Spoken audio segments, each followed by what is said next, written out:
नमस्कार. एका अतिशय महत्त्वाच्या विषयावर बोलायचं आहे. मधल्या काही काळांमध्ये बरीच वर्ष झाली या विषयावर बोलायचं आहे आणि खूप लोकांशी बोलतोय. भोवती लोक असतात खूप सारे, शेकड्यांनी लोक असतात आणि फिरत राहतो खूप. या सगळ्या फिरस्तीमध्ये सगळ्या वयोगटाची माणसं भेटतात. म्हातारी, प्रौढ, महिला असतात, पुरुष असतात आणि विशेषतः युवा वर्ग असतो. तरुणी पोरं असतात. मग अगदीच लहान मुलांपासून सुद्धा जरड झालेल्या तरुणांपर्यंत खूप साऱ्या प्रकारचे लोक भेटतात. त्यांची मतमतांतरं ऐकत राहतो, गप्पा मारतो त्यांच्याशी. आणि याच्यावर काही व्हिडिओ पण केलेत मागे मी. पण आता फारच पुन्हा एकदा वाटलं की यातल्या ज्या तरुण मुली आहेत, या तरुण मुलींच्या बाबतीत ऐकत राहतो, चर्चा करत राहतो. खूप परक्या माणसांकडनं ऐकू येतं किंवा संपर्कात असलेल्या माणसांकडनं ऐकू येतं आणि काही गंभीर मुद्दे आहेत त्यांच्या दृष्टीनं. मलाही ते गंभीरच वाटतात आणि शोध घ्यावासा वाटतो. तर आजचा व्हिडिओ त्या विषयाचा शोध घेणार आहे. तो म्हणजे आजकालच्या मुलींना लग्न नाही करावंसं वाटत, असा तो विषय आहे. आणि सगळ्यात महत्त्वाचं, पूर्वी आपण बोलताना ग्रामीण किंवा खेड्यातली आयुष्य आणि शहरी आयुष्य असा भेद करायचो. आणि शहरातली तरुण तरुणी मंडळी आणि खेड्यातली तरुण तरुणी मंडळी यांच्यात भेद करायचो. आता ते राहिलेलं नाही आहे. त्याचं मुख्य कारण आहे की वाढलेली प्रसारमाध्यमं आहेत. म्हणजे मला स्वतःला जाणवतं की टी व्ही आल्यानंतर खूप बदल झाले. म्हणजे आधी चित्रपट होता, मग टी व्ही आला, मग आता मोबाईल आला. आणि मोबाईलनं सगळं जगच खुलं करून दिलं आणि ते तुमच्या हातातच दिलं. त्यामुळं हातातच जग पाहता येणं आणि जगाचे मग परिणाम होतच राहतात. आपण पृथ्वीवरचे लोक एकमेकांचे संस्कार आणि संकर घेऊनच जगणारे लोक आहोत. आणि संकरित होण्यासाठी मग आता पृथ्वी तशी लांब राहिलेली नाही, ती कधीच नव्हती. 80,000 वर्ष माणसं इकडून तिकडे हिंडत राहिली. पण आता थेटच आहे, तुम्ही जिथं असाल तिथं जग उपलब्ध आहे. मग या जगाचेही परिणाम असावेत. यात स्क्रीन टाईम नावाचा जो भाग आहे, पडद्याचे परिणाम आहेत. म्हणजे माझी पिढी ही चित्रपटगृहातल्या पडद्यावर हे होती. माझ्या समोरच तारुण्यात टी व्ही नावाचं माध्यम आलं, पण ते फार विकसित नव्हतं. आता ते विकसित झालं आणि पुन्हा टी व्हीवर मात करणारं सोशल मीडिया आता आलं आहे आणि तो इतका प्रभावी आणि भरभक्कम आहे आणि जगातलं काही उपलब्ध आहे. म्हणजे जगातलं जे जे घाण असेल तेही उपलब्ध आहे आणि जे जे चांगलं असेल तेही उपलब्ध आहे. आता तुमच्या हातात आहे की तुम्ही चांगलं निवडायचं की वाईट निवडायचं. तर या सगळ्याचा परिणाम म्हणून आता लोक बोलताना ते आमची पिढी, तुमची पिढी, मधली पिढी असं काहीतरी बोलत राहतात. मला स्वतःला माहिती आहे किंवा माझ्या पिढीचं ते एक होतं तारुण्यातलं की आम्हाला वाटायचं आईबापांनी लग्न करून द्यावीत. आणि त्यावेळेच्या आमच्या बरोबरीच्या ज्या काही मुली होत्या त्याही लग्न आईबापच करून देतील असं म्हटलं जायचं. आणि लग्न त्यावेळेसही अवघडच होतं, फारच अवघड होतं. आणि आता लक्षात येतं ते नव्या पद्धतीचं अवघड आहे. म्हणजे लग्न न होणं हा त्यावेळेचा मोठा गंभीर समस्या होती. लग्न जुळणं ही आनंदाची गोष्ट होती, लग्न होणं ही आनंदाची गोष्ट होती. माणसं भरभरून लग्नाचा आनंद घेत होती. म्हणजे स्वतःच्या लग्नाचा आनंद घेत होती, पण दुसऱ्याचे लग्न लावून देण्याचाही आनंद घेत होती. तर लग्न ही त्यावेळेस समस्याच होती आणि समस्येला उत्तर शोधणं याच्यातच बऱ्याच लोकांचं आयुष्य जायचं. आता लग्न ही समस्याच आहे. त्यावेळेस लग्न करायला इच्छुक पिढी होती, आता ती नाही. आता आणि त्यावेळेचा लग्नाचा एक अर्थ, मुख्य जो अर्थ होता की शरीर संबंध होण्याची कायदेशीर सोय म्हणजे लग्न. सगळ्यांना माहिती आहे यांच्यात लग्न शरीर संबंध होतात, तर त्याचं मग त्याच्यासाठीची ती लग्न ही सोय होती. आणि आत्ता असं झालंय की शरीर संबंध हे सहज उपलब्ध आहेत असं वातावरणात चित्र दिसतं किंवा बोललं जातं. तर त्यामुळं कदाचित लग्न टाळलं जातं आणि मग शरीर संबंधासाठीच कुठं नुसतं लग्न करायचं असा तो मुद्दा आहे असं वाटतं. त्यावेळेसही ही समस्या होती, सगळ्यांना शरीर संबंध उपलब्ध नव्हतेच आणि खूप संकोच होता, दडपण होती. पण शरीर संबंध होतच नव्हते असंही नाही अजिबात. म्हणजे ते कधी झालेलं नाही बरं काय. हे जग फक्त लग्न ही क्रिया शोधून झाली आणि म्हणून मग लग्नानंतरच सगळे शरीर संबंध करतात असं या जगात कधीही घडलेलं नाही. नाहीच घडलेलं. आणि लग्नाच्या आधी शरीर संबंध होण्याचे प्रकार त्यावेळेसही होते, आजही आहेत. त्यावेळेस प्रमाण कमी असेल. आता काही मुलींशी मी बोलत होतो तर शरीर संबंध लग्नाआधीच केलेल्या किती मुली असतात किंवा लग्न टाळून सुद्धा शरीर संबंध सुरू केलेल्या किती मुली असतात, तर त्यातली एक आकडेवारी मला मुलींनी सांगितलेली अशी होती की साधारणपणे 90% मुली आता तशा असतात. मग मी ते विचारलं की ती आमच्या वेळेस जी योनी शुचिता आणि लिंग शुचिता वगैरे असायचं त्याचं काय, तर म्हणे आता ते कोणी पाळत नाही. अर्थात हे सगळ्यांवर नाही, ते 10% त्या मुलींच्या दृष्टीनं 10% अजूनही तसेच आहेत आणि त्यांना ते लग्नाशिवाय शरीर संबंध नसतात करायचे अशा काही मुली आहेत असं सांगण्यात आलं मला मुलींकडनं. मी मुलांच्या बाजूने किंवा तरुणांच्या बाजूनं नाही बोलत आहे किंवा तो विषयच आत्ताचा नाही आहे. मुख्य विषय आहे तो मुलींची मानसिकता आणि मुलींचं जगणं, मुलींचं लग्न. तर या मुलींमध्ये जो काही फिरून अहवालासारखं गोळा करत राहिलो त्यात मुलींच्या बाजूनं प्रक्रिया अशी आली, प्रतिक्रिया अशी आली की बहुतेक मुली आता लग्नाच्या आधी ते मोकळ्या होतात शरीर संबंध करून आणि खूप साऱ्या मुली जोडीदारही बदलत फिरतात आणि पुन्हा मौजमजेची कल्पना आहे की ते मात्र आहे. म्हणजे ते मी पुढं बोलणारच आहे की आपली लग्नव्यवस्था का बिघडली, तर ती पुरुष सत्ताक होती. तर एका अर्थानं ती आजही वेगळ्या प्रकारे मला असं दिसतं की मुली कमवायला लागल्यात वगैरे हे जरी बरोबर असलं तर मुलं का पाहिजेत आयुष्यात किंवा तरुण का पाहिजेत, तर शरीर संबंध व्हायला हवेच आहेत पण तो बाकीचा खर्च करेल. हे मात्र ऐकताना थोडंसं वडीलधारा म्हणून मला वाईट वाटलं की ती जी काही प्रवृत्ती वाढली आहे की काय साधे स्वार्थ आहेत, अगदी मोबाईलचा रिचार्ज करून मिळणं असं पण चालतं म्हणे. अर्थात ते सार्वत्रिक नाही आहे हे बोलणं. हे काही मुलींची प्रतिक्रिया आणि माझ्या समोर आलेल्या काही प्रतिक्रियांमधलं आहे की मुलं हॉटेलचा खर्च करतील, मुलं प्रवासाचा खर्च करतील, शरीर संबंध करण्यासाठी जी काही जागा लागणार आहेत, खोल्या लागणार आहेत, हॉटेल लागणार आहेत त्याचा खर्च करतील, खाण्यापिण्याचा खर्च करतील. मुली व्यसनं पण करायला लागल्यात, मुली दारू पितात आणि सिगारेट सोडतात याचा खर्च होईल, मोबाईलचा रिचार्जचा खर्च होईल, चित्रपटांना कुठे गेलो, नाटकांना कुठे गेलो त्याचा खर्च करतील मुलं. ते मात्र अजूनही मुलींमध्ये पुरुषांच्या बाजूनं, खर्चाच्या बाजूनं अजूनही आहे. याचा अनुषंग पुढं लागेल तुम्हाला, आपला व्हिडिओ होता ना. त्याचं मात्र मला वाईट वाटलं. अर्थात एक आहे त्यांच्या बाजूनं ते योग्य असण्याची शक्यता आहे. मला इथं वाईट वाटलं हे माझं वाटणं आहे, त्या मुलींचा याच्याशी संबंध नाही. दुसरं लग्नाच्या जबाबदारीत कुणी पडावं असा तो मुद्दा आहे आणि तो खूप गंभीर मुद्दा आहे. मी विचारलं की मग असं असेल आणि असं जर उच्छृंखल संबंधांची, तुम्हाला मुक्त संबंधांची सवय लागलेली असेल किंवा मुलींना लागलेली असेल आणि समजा लग्न झालं, तर लग्न झाल्यानंतर मग हे शरीर संबंध तसेच राहणार का? तो दुसरीकडे चाललाय, तुम्ही दुसरीकडे चाललाय आणि ते एकमेकांना मान्य आहे, तर नाही म्हणा. ठरतं असं की लग्नानंतर असं काही करायचं नाही.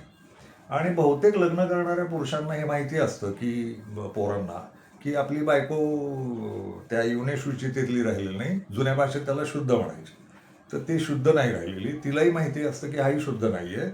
तर असे दोन अशुद्ध किंवा बेशुद्ध माणसं एकत्र येऊन संसार करतात आणि त्यांचं ते शुद्धीत एकच गोष्ट ठरते की लग्नानंतर हे नाही करायचं.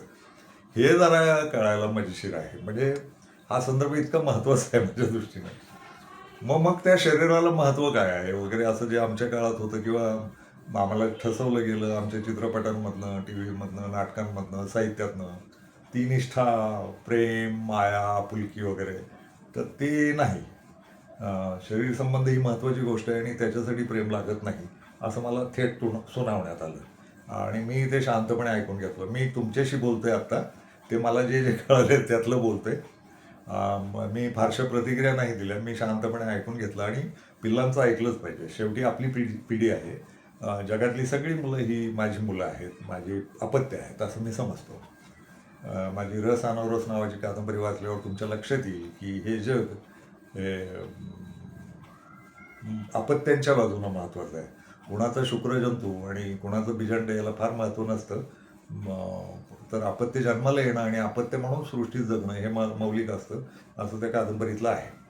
तर ते त्या बाजूनं मी त्यांचं ऐकून घेतलेलं आहे आणि त्यांना फार सल्ले बिल्ले दिलेले नाहीत, म्हणजे अजूनही नाही दिलेले आणि याही व्हिडिओ देईनच असं मला नाही वाटत. पण हे सगळं मजेशीर चालू आहे भोवती असं वाटत राहतं आणि गंभीरपणा. तर मग ही लग्नानंतर काही करायचं नाही. मग खूप ऐकल्यानंतर तुम्हाला मुक्त संबंध हवेत का असं. आता मात्र हा प्रश्न मी मुलांशी पण बोललोय आणि तो होय म्हणाले सगळे. म्हणजे तरुणही होय म्हणालेत आणि तरुणी होय म्हणाल्यात की मुक्त संबंधाचं ठीक असतं, थोडं आयुष्य जगून घेतलं पाहिजे ना, आयुष्य एकदाच मिळतं तर ते जगून घेतलं पाहिजे आणि अनुभव घेतले पाहिजेत. मग मी विचारलं की आयुष्यात असे किती पुरुषांचे अनुभव घेणार आणि किती स्त्रियांचे अनुभव घेणार. तर वाटायला येतील तेवढे, म्हणजे ज्याच्याशी जुळेल त्याच्याशी शरीर संबंधाला काय हरकत आहे, अशा पद्धतीची ती भाषा होती. मग मला नेहमीप्रमाणे प्रश्न पडला की मग म्हातारपणी जी जोडीला लागतं कोणी, मानसिक जोडीला, शरीर संबंध ही नुसती शरीर संबंधाची गोष्ट नाही. माणसाला मन आहे, मेंदू आहे, भावना आहेत आणि माणसाचं मूळ जगणं हे दोन गोष्टींवर आहे, एक वासना आणि दुसरी भावना. आणि भावनेच्या पोटीच वासना आहेत आणि गंमत अशी की वासनेच्या पोटी भावना आहेत. तर वासना आणि भावना हे एक मिश्रणाचं आहे. तर त्यातली वासना भागली तर भावनेचं काय होणार. मग प्रेमसंबंध तुटल्याचंही काही वाटत नाही म्हणे आजकाल. तर ठीक आहे, म्हणजे ते ते आमच्यासारखे उदास होऊन बसणं आणि दुःखाची गाणी म्हणणं वगैरे याच्यापेक्षा हे बरी गोष्ट आहे. ब्रेकअप नावाचं गोष्ट होते म्हणे, ब्रेकअप झालाय असं ते सहज बोलतात आणि ते सगळ्यांमध्ये माहिती असतं याचं आणि हिचं प्रेम प्रकरण आहे आणि ते सगळ्यांना जगजाहीर पण असतं की याचं हिचं ब्रेकअपही झालंय. आणि मग खूप लोक, हे अर्थात पुन्हा सार्वत्रिक नाही, हे काहीच टक्के लोकांचं असण्याची शक्यता आहे असं मी बोलतो. अजूनही खूप जग या सगळ्या भानगडींपासून लांब असण्याची शक्यता मी नाकारत नाही. पण जे जग आहे आणि हे मोठंही जग आहे, हेही मोठं जग आहे, तर ब्रेकअप साजरा करण्यापर्यंत पाळी आली म्हणा. म्हणजे जसं वाढदिवस साजरा करतात आणि कशाची वाढदिवस साजरे करतात. म्हणजे आम्ही एकमेकांना पाहिलं, ओळखलं, प्रेम व्यक्त केलं त्याचा वाढदिवस, शरीर संबंध झाला त्याचा वाढदिवस आणि ब्रेकअप झाला त्याचाही वाढदिवस. पण ते बरंच आहे. आणि मग ब्रेकअप झालं की दुसरा, मग एक्स बॉयफ्रेंड, एक्स गर्लफ्रेंड असले शब्द आलेत. म्हणजे माझी नवरा, माझी बायको असं ऐकलं होतं, ताजा नवरा ताजी बायको हे ऐकलं होतं. पण माझी प्रियकर, माझी प्रेयसी, एक्स, हे फार भारी आहे. आणि मग किती प्रियकर आयुष्यात आणि किती प्रेयसी आयुष्यात, मग प्रेम आहे का नाही. आणि हा तर जुनाच गंभीर मुद्दा आहे की प्रेम व्यक्त करताना भडबडून मैं तुम्हारे बगैर जी नहीं सकती किंवा जी नहीं सकता म्हणणार, आय लव्ह यू म्हणणार, आणि हे मराठीत म्हणतात आय लव्ह यू. तर असं फार उत्फुल्लपणे म्हणणार आणि आय लव्ह यू हे किती जणांना, किती जणींना एकाच आयुष्यात. मग प्रेम कधी केलं कुणावर. असं कसं होऊ शकेल की एका व्यक्तीशी प्रेम केलंय आणि ते तोडले, दुसऱ्या व्यक्तीशी प्रेम केलंय पुन्हा ते तोडले. तर प्रेम नावाच्या गोष्टीला काही अर्थ राहतो का. प्रेम ही काहीतरी अशी किलोभर घेतली वस्तू आणि याला छटाक, त्याला अर्धा छटाक, त्याला पाव छटाक असं वाटत हिंडलं, अशी गोष्ट आहे का. अर्थात असेलही. हे मी माझी मतं सांगतोय, मला पडलेले प्रश्न सांगतोय की हे काय आहे. म्हणजे प्रेम असं असू शकतं. एकाच वेळेस तुम मेरा पहला प्यार हो म्हणजे काय, पुढं आणखी प्रेम करणार आहे. मग पहिला प्यार हो म्हणजे काय, क्रमांक लावलेत, मेरा 10वां प्यार हो, मेरा 100वां प्यार हो. अरे आहे काय, हे मानवी जग काय आहे, असं कसं असेल ना. आणि हे सगळं मान्य आहे म्हणे, हे असंच असतं. आणि एक लक्षात घ्या, मला त्या मागास नाही म्हणाल्या, बुर्जवा नाही म्हणाल्या, याचं खरं कारण, किंवा पोरही नाही म्हणाली, तरणी पोरही नाही म्हणाली, याचं खरं कारण मी प्रतिक्रिया द्यायचं टाळलं, माझी मतं लादायची टाळली किंवा माझी मतंच सांगायची टाळली. त्यामुळे मी सुरक्षित आलो की मी मागासही ठरायचं नाही, आधुनिकही ठरायचं नाही, असं मध्येच ऐकत राहिलो वडीलधारा म्हणून. आणि ते फार महत्त्वाचं होतं आणि ऐकत राहतो अजूनही. पोरांना भेटतो, पोरींना भेटतो, बोलत राहतो, त्यांची मनं ऐकत राहतो, जाणून घेत राहतो आणि लक्षात येतं ते दिशा कुठं चालली हे जाणून घेत राहतो. माणूस म्हणून विचारमंथनाला हे फार उपयोगी पडतं. योग्य काय, अयोग्य काय, ते कधी ठरेल ते ठरेल, मला नाही माहिती, मी पण नाही ठरवणार, काळ ठरविल ते. आणि मग माझा एक आहे मात्र, मग हे एवढं झाल्यानंतर काही मुलांना आणि काही मुलींना मी खिंडीत धरून काही प्रश्न विचारले. तर त्यातली एक मजेशीर टक्केवारी लक्षात आली. मग मी म्हणालो मुलांना आणि मुलींना की हे जे मुक्त लैंगिक स्वातंत्र्य तुम्ही अनुभवता, हे स्वातंत्र्य तुमच्या आईला दिलं आणि बापाला दिलं तर चालेल का? मग आपली आई रोज कुठल्या तरी नव्या पुरुषाबरोबर फिरताना दिसते, आपला बाप रोज नव्या स्त्रीबरोबर फिरताना दिसतोय, असं झालं तर चालेल का? तर तुम्हाला सांगायला आश्चर्य वाटेल, 99% त्याच्यापेक्षा जास्ती टक्के पोरींनी सांगितलं हे नाही आवडणार आम्हाला. अगदी अपवादात्मक बंडखोरी दाखवणारी मुलं असतात ना, त्यांनी फार ठामपणे सांगितलं किंवा बंडखोर म्हणून आवाजात सांगितलं, होय आम्ही आमच्या आईवडिलांची स्वतः सोय करून देऊ. आणि युरोपात असं चालतं म्हणे. मला ते कळलेलं नाही अजून. म्हणजे आमच्या पिढ्यांनाही आदर्श अमेरिका आणि युरोपच होते, आजच्या पिढ्यांनाही तेच आहेत. म्हणजे तुमचं भारतीयत्व काय युरोप आणि अमेरिकेवर अवलंबून आहे. तर तो टक्का फार कमी होता, पण बहुतेक पोरं भारतीयच होती. ती म्हणाली आई वडिलांनी केलेलं नाही चालणार. मग मी त्यांना जुना एक दाखला दिला आणि माझ्या जुन्या व्हिडिओत पण होतं की आईबाप होईपर्यंत आपण मजा करत असतो, मेंदूनं खुले असतो, शरीर संबंध खूप घडले पाहिजेत असं वाटत राहतं, आपण ते करतही राहतो. पण आपल्याला मुलं झाली तर प्रत्येक आईबापाची इच्छा असते की आपल्या मुलांनी काहीही वाईट वंगाळ करू नये. म्हणजे आपण जे तारुण्यात चाळे केले ते आपल्या मुलांनी करू नयेत असं वाटणारी पिढी पण आहे. म्हणजे माझी आहे, माझ्या नंतरची पिढी आहे, या पिढीला वाटतं की नाही आपल्या मुलींनी करू नये. आणि विशेषतः मुलींच्या बाबतीत अजूनही आईबाप सजगच आहेत. म्हणजे मुलींना त्या अर्थाचं स्वातंत्र्य द्यायला तयार नाहीत आईबाप. आणि तरुण आणि तरुणी आईबापांशी मुक्त संवाद करतात आपल्या लैंगिक मुक्त संबंधांबद्दल, असं होत नाही.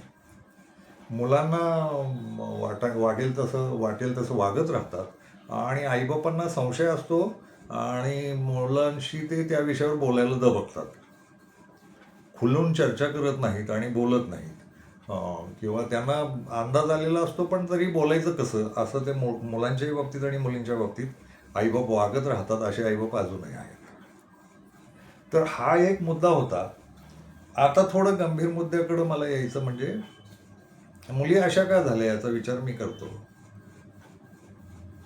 आणि त्या मुली होत्या अशाच होत्या, आमच्या पिढीलाही होत्या आणि मुक्त लैंगिक संबंध चालू होते बरं का, ते उगीच झाकपक नाही. त्यातला टक्का कमी झाला असेल, म्हणजे 30-40% मुलं मुली त्यावेळेस लग्नाच्या आधी विवाहबाह्य किंवा लग्नाच्या आधीच्या संबंधांना मुकत असतील त्यावेळेस. आता ते प्रमाण खूपच कमी आलं आहे आणि मुलींच्या म्हणण्यानुसार तर 90% मुलं मुली आता एकमेकांशी शारीरिक संबंध करतात, लग्नाआधी, लग्नानंतर ठरवतात नाही करणार आणि मन गेलं की एकमेकांच्या बरोबर संबंध तोडून टाकतात. लिव्ह इन रिलेशनशिप ही जुन्या काळापासून आहे, त्याचं फार कौतुक वाटण्याचं कारण नाही. लिव्ह इन रिलेशनशिपमध्ये लोक राहिलेले आहेत. आपल्याकडे त्याच्या काही बदनामीचे शब्द झाले, उदाहरणार्थ रखेल्या वगैरे असे शब्द झाले, ठेवलेली बाई किंवा ठेवलेला पुरुष असे ते शब्द होते. लिव्ह इन रिलेशनशिपची नावं बदलत गेली, आता थोडं उघडपणे राहतं, तेव्हाही उघडपणेच राहायचे आणि 100, 150, 200 वर्षापूर्वी तर अगदीच, पण तो पुरुषांच्या बाजूनं चाललेला खेळ असायचा. स्त्रियाही असायच्याच काही, पण त्यांचं प्रमाण कमी होतं. आता मात्र मुक्त लैंगिक संबंधाच्या बाजूनं बऱ्यापैकी मुलींची संख्या आहे आणि मग काही भेटवस्तू मिळाव्यात म्हणून किंवा मिळाल्या म्हणून सुद्धा लैंगिक संबंध करणाऱ्या मुली आहेत आणि ते खेड्यापाड्यात पोचले आहे. शहरात आणि खेड्यात असा बदल राहिलेला नाही, फरक राहिलेला नाही.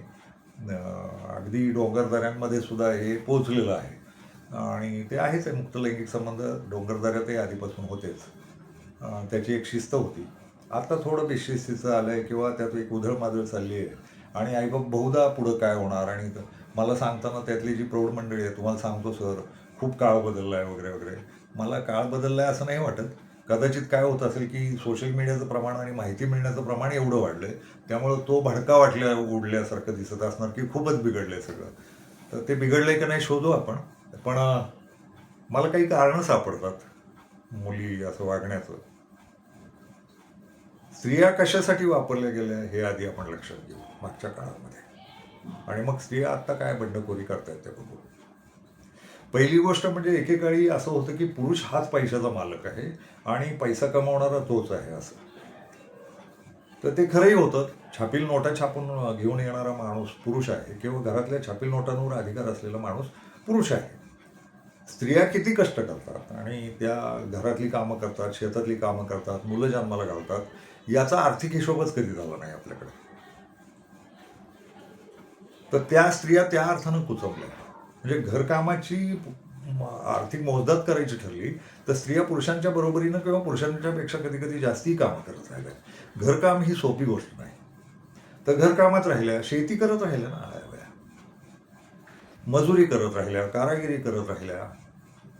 अगदी आदिवासींपासून नागर समाजापर्यंत स्त्रिया खूप कामं करत राहिल्या.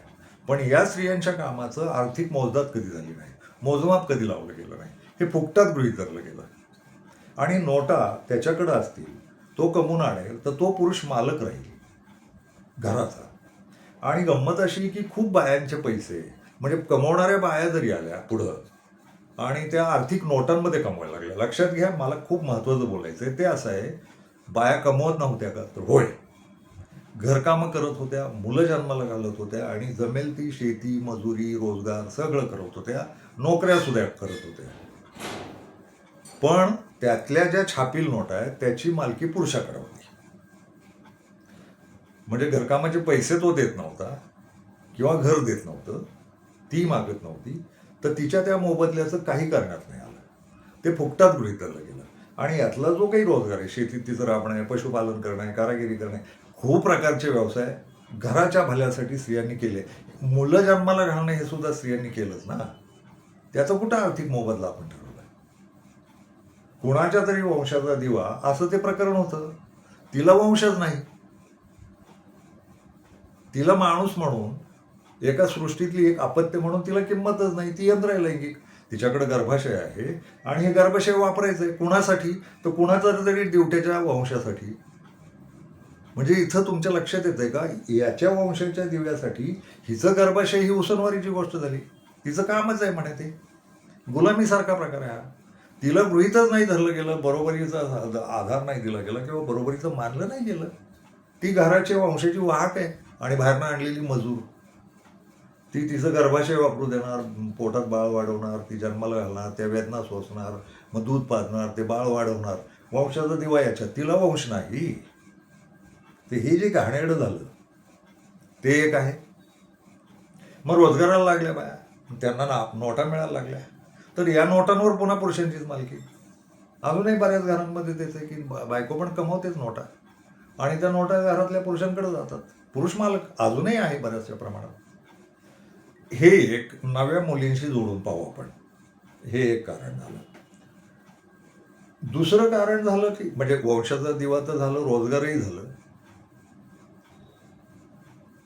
सगळ्यात महत्त्वाचं जे बोलायचं आहे ते हे असं आहे की मुलींच्या मानसिकतेवर जो परिणाम झाला आहे, ते जे त्यांना स्वातंत्र्य हवं आहे, स्वावलंबी व्हायचं आहे आणि लग्नाच्या जबाबदाऱ्या नको आहेत किंवा लग्नाची बंधनं नको आहेत, तर त्याची कारणं काय आहेत? तर ते फार गंभीर आहे.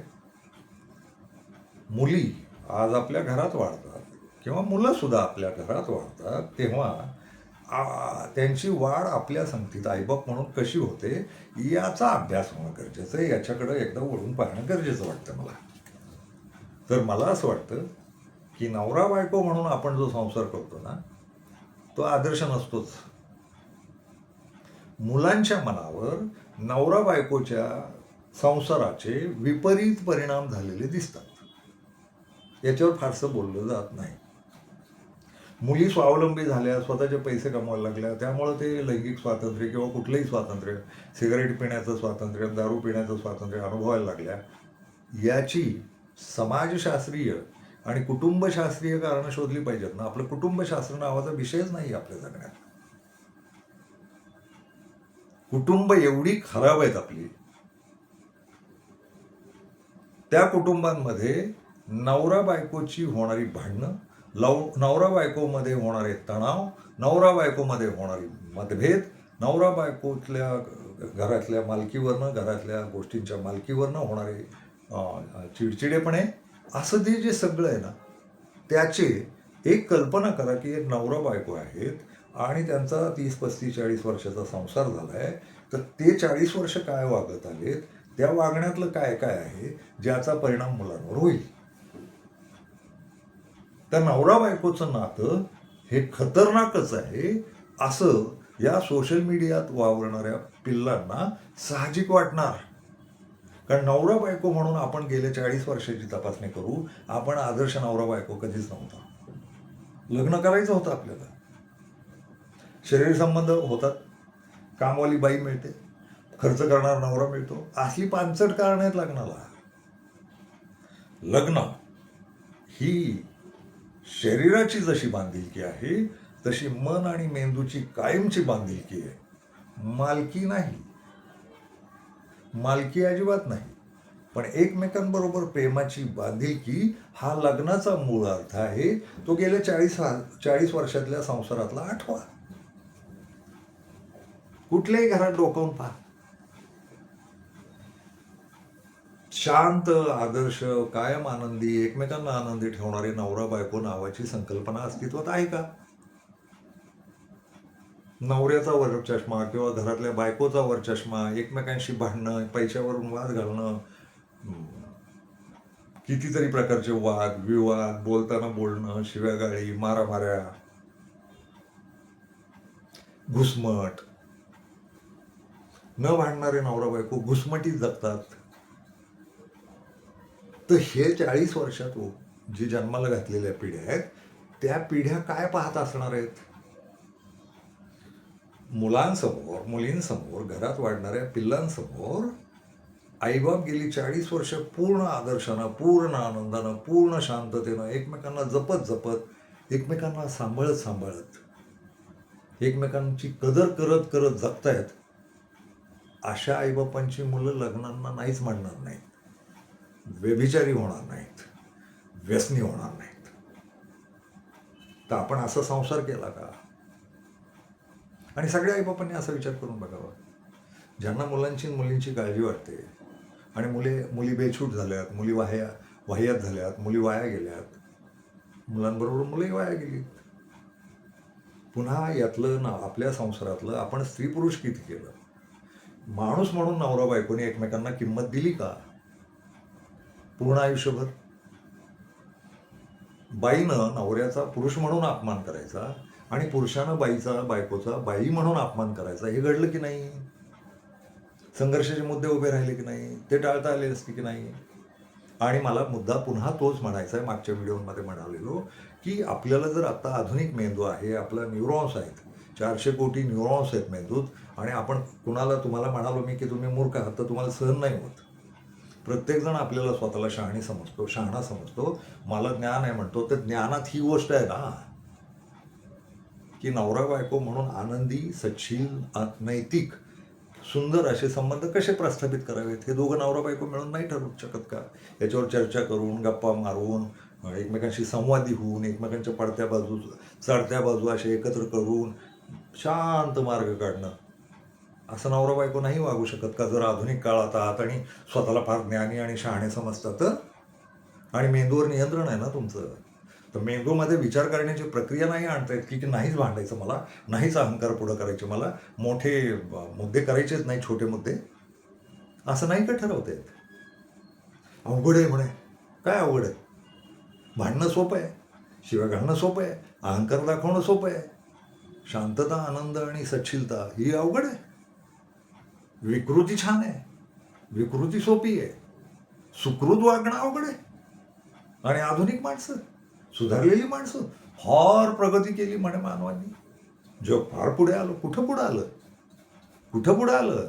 तुम्ही स्वतःच्या मेंदूतल्या अहंकारांवर नियंत्रण करू शकत नसाल तर कसलं पुढं आलात तुम्ही? काही पुढं बिडं नाही आलात.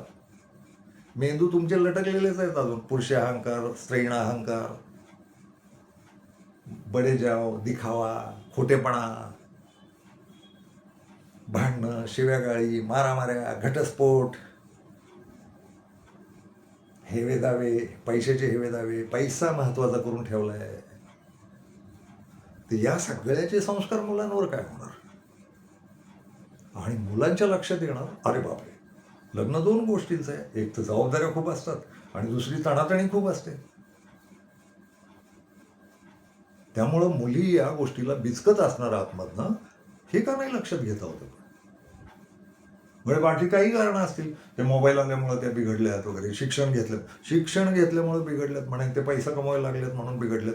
अरे एवढं नसतं. तुमच्या सामाजिक कौटुंबिक कुटुंबशास्त्रानुसार तुमचं कुटुंब बिघडलेलं आहे, अस्वस्थ आहे, अशांत आहे, रोज प्रश्न आहे, भीती आहे, स्पर्धा आहे. तुम्ही नवरा बायको म्हणून एकमेकांना जपून घ्यायचं आणि जन्माला घातली असतील तर मुलं ती तेवढ्या सन्मानानं वाढवायची. तुमचे आदर्श म्हणून त्यांचे लहानपणापासून ते जर पाहत असतील तर तुमच्यातल्या तणातण्या, तुमच्यातल्या स्पर्धा, तुम्ही जे अस्वस्थ आहात, मग मुलं जन्माला घालताच कशाला? नवरा बायको झाल्यानंतर सगळ्यात महत्त्वाचं एक लक्षात घ्या, मानवाला मुख्य काम निसर्गानं दिलंय ते प्रजननाचं आहे. नवी पिढी जन्माला घालायची. मग आपली कुटुंब संस्था सुधारली आहे का? स्त्रीला आणि पुरुषाला एक समान दर्जा आहे का? पुरुष स्त्रीला समान दर्जाची माणूस मानतो का? आणि स्त्री समान दर्जाच्या पुरुषाला, नवऱ्याला माणूस मानते का? हे शोधावं लागेल. ही फक्त ते काय म्हण आहे, एका हातानं टाळी नाही वाजत. बायाही चुका करतायत आणि पुरुषही करतायत. पुरुष पुरुषीपणाच्या जगण्यात आहेत आणि बाया बाईपणाच्या जगण्यात आहेत. यातनं दोघं माणूस कधी होणार आहात आणि सन्मानानं कधी वागणार आहात आणि शांत संसार, आणि मुळात त्याच्यासाठीचा जन्म झालाय ना आपल्याला. जगातली सुखं हवीत, जगण्यातली सुखं हवीत, शांतता हवी मेंदूला, आनंद हवा. तर जगण्यात एकमेकांकडनं आनंद घ्यायचा सोडून भांडणं, मारामाऱ्या. किती कुटुंब असतील जगात पृथ्वीवर की एकमेकांशी भांडणच होत नाहीत नवरा बायकोची? गंभीर आहे. यातनं बाहेर येण्याचं ठरवू ना. तर मेंदूनं निर्णय घ्यायचे असतात ना. मेंदूवर नियंत्रण करून विचारपूर्वक निर्णय घेणं आणि मेंदूच्या मागं आयुष्य घालवण्यापेक्षा आपल्या आयुष्याच्या मागं मेंदूला यायला लावणं. मेंदू काही लहरी आहे, तर मेंदूला नियंत्रण आणता पाहिजे ना. संयम हा शब्द आहे. संयमानं टक्कर देणं आणि मेंदू सतत आनंदी राहायचा असेल तर दुसऱ्यांना आनंदी करणं, दुसऱ्यांच्या बरोबर जुळवून घेणं, दोन मेंदू जुळवणं अवघड नाही आहे. हे आधुनिक काळातले आहात तुम्ही. 2026 चालू आहे आता, आणि फार सुधारणा आहे. विज्ञानाची प्रगती झाली आणि एवढी प्रगती झाली आणि सगळी क्षेत्र सुधारली. शिक्षण, शिक्षणाच्या शाखा, ज्ञान वगैरे वगैरे. ज्ञान हे आहे, माणूस म्हणून कसं जगायचं, कुटुंबात शांतता आणि सुखानं कसं जगायचं, हे ज्ञान आहे ना. हे कधी मिळवणार आपण? आणि याचेच वाईट परिणाम, हे तुम्ही जे काही संसार म्हणून वाईट करतात त्याचेच वाईट परिणाम मुलांवर होणार. आणि मुलं साहजिकच आता निर्णय घेतात आणि पैशावरच अवलंबून आहे ना. मुलं तुमच्यावर कधी अवलंबून असतात? ती जोवर पैसे कमवत नाही तोवर. पण मुलं पैसे कमवायला लागली की बेछूट होतात. मग तुम्हाला वाटतं अरे बेछूट झाली की होणारच ना. तुमच्यावर अवलंबून आहे तेव्हा तुम्ही कसंही वागवता. शिक्षणाच्या स्पर्धेत लावता त्यांना विचित्र, त्यांच्यावर दबाव आणता, तुला पास झालं पाहिजे, तुला अमुकच कारकीर्द केली पाहिजे. एक वाक्य बोललो होतं मी, आईबापांची मुलांची स्वप्न ना आईबापांनी नाही पाहू.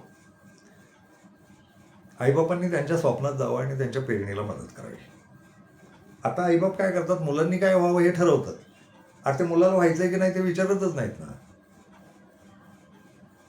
त्याचं त्याला उगवू द्यावं, त्याचं त्याला वाढू द्यावं, आणि उगवताना फक्त आपण एखाद्या सुंदर माळ्यासारखं त्याला आधार देत राहावा. माळ्यानं मालकी नाही सांगू झाडावर, आणि ते झाडही ऋणी राहील ना माळ्याचं, ते जर आनंदानं वाढवलेलं असेल. तुम्ही नको त्या अपेक्षांची ओझी टाकणार, तुम्ही स्पर्धेला लावणार पोरांना, आणि मग त्यांच्या मेंदूवर तो परिणाम, त्यांची ती गरगर. माणूस म्हणून उगवू द्या ना, आनंदी माणूस. आणि किती लागतं? साधं सरळ आहे, मूलभूत गरजा शिकवा. तुम्ही पण त्यांना कुठं त्या जगाच्या रॅट रेसमध्ये पाठवता? आपली मुलं कष्ट करावेत, मनगटावर कष्ट करावेत, आपलं आपण कमावावं आणि आपल्या मूलभूत गरजा भागवाव्यात, साधं राहावं, हे शिकवावं. आईबापच तशा चवचाल वृत्तीचे असतील तर पोरं काय करणार आहेत?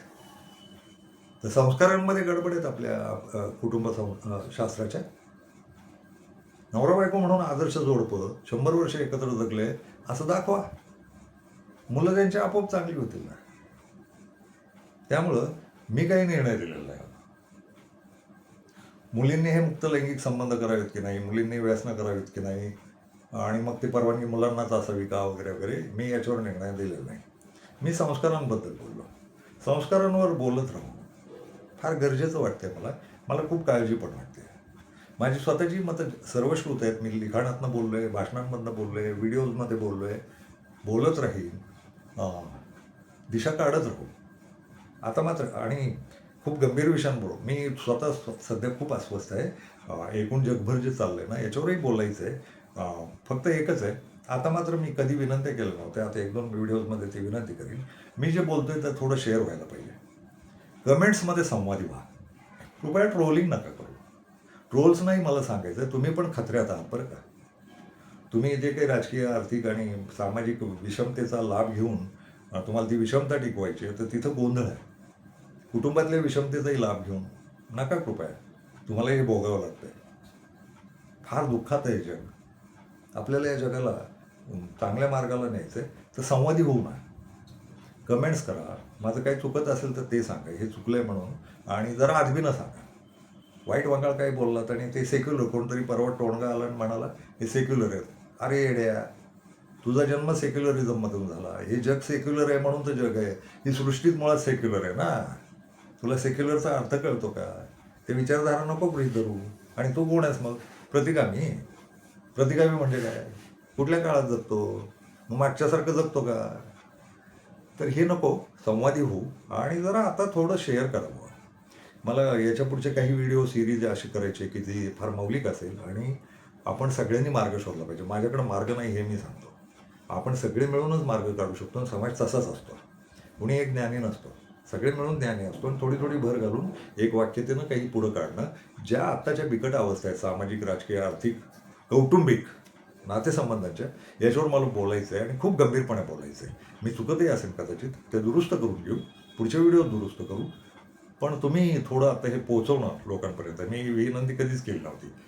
पण आता मला वाटायला लागले, मी जेव्हा पाहतो सोशल मीडियात काय चाललंय, तर राडे आहेत निव्वळ. खूपच राडे आहेत. म्हणजे रोज माणसं अस्वस्थ करणं असंच काहीतरी तिथं चालू आहे. मला अस्वस्थ करणार नाही, करायचं नाही आहे कोणाला. आपण शांततेला आणि आनंदाला कसे जाऊ याची धडपड करणारा माणूस आहे. मला ते बोलायचं आहे. त्यामुळं हे अधिकाधिक लोकांपर्यंत पोहोचवण्याची जबाबदारी थोडी घ्यावी असं मला वाटतं. म्हणजे ती विनंती आहे. का करतोय मलाही नाही माहिती, पण मला लक्षात येतंय त्या सोशल मीडियात पाहून की टाळकं उठायची वेळ येते आणि तुम्ही कायम जास्तीत जास्त अस्वस्थ राहाल याचीच व्यवस्था केली जाते का? तर ते लक्षात येतं तिथं अस्वस्थ केलं जाते. तर आपण काही सुखाचे आणि आनंदाचे चांगले मार्ग थोडं खरेपणानं बोलून, प्रामाणिकपणानं बोलून आणि मी द्वेष नाही करत कोणाचा. मला नाही करायचं द्वेष. मला माणसं जपून घ्यायचीत आणि माणसं उभी राहिली पाहिजेत, आनंदी झाली पाहिजेत, अशाच अर्थाचं बोलायचं आहे. त्यामुळे हे थोडं अधिक लोकांपर्यंत जाणं, अधिक तरुणांपर्यंत जाणं, कुटुंबातल्या म्हाताऱ्यांपर्यंत जाणं आणि थोडं वावगं बोलत असलो किंवा जरा खरं बोलत असलो तर कुटुंबानं कसं ऐकायचं, तर तेवढे मागासलेपणातनं बाहेर येऊ. मुलांशी संवादी होऊ, आईबापांशी संवादी होऊ, म्हाताऱ्यांशी संवादी होऊ, लहान मुलांशी संवादी होऊ. मी सगळ्यांशी समान संवादी राहतो. थोडं मला पहिल्यांदा वाटलं की याच्यापुढं मी जे बोलणार आहे, जे डोक्यात विषय आहेत, ते थोडे गंभीर आहेत आणि सगळ्यांच्या हिताचे आहेत. त्यामुळे हे थोडं जास्ती लोकांपर्यंत पोहोचेल असं बघावं. अर्थात तुमची इच्छा आहे ती.